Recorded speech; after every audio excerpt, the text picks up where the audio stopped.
লবণ কিভাবে উৎপন্ন হয় এবং তার লবণের পরিমাণ নিয়ে আলোচনা করব।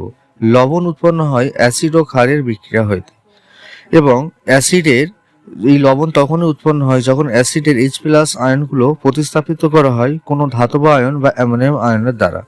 যেমন H2SO4, HCl, HNO3, এদের যে হাইড্রোজেন যে আয়নগুলো রয়েছে H+, এইগুলোকে প্রতিস্থাপিত করা হবে কোনো রকম ধাতব আয়ন বা অ্যামোনিয়াম আয়নের দ্বারা। এবং যে লবণগুলো উৎপন্ন হয় সেই লবণগুলোর এক একটি পরিবার রয়েছে, যেমন এর ধনাত্মক বা ঋণাত্মক মৌলযুক্তগুলোকে একই ফ্যামিলি ধরা হয়। যেমন NaCl, সোডিয়াম ক্লোরাইড, এবং No2SO4, সোডিয়াম সালফেট, এগুলোকে সোডিয়ামের পরিবার হিসেবে ধরা হয়। কারণ এদের যে সোডিয়ামটা, এদেরকে ধরো সোডিয়াম এনে পজিটিভ ধনাত্মক মৌল হিসাবে এদেরকে সোডিয়াম আছে, তাই এদেরকে সোডিয়াম লবণের পরিবারে ধরা হয়।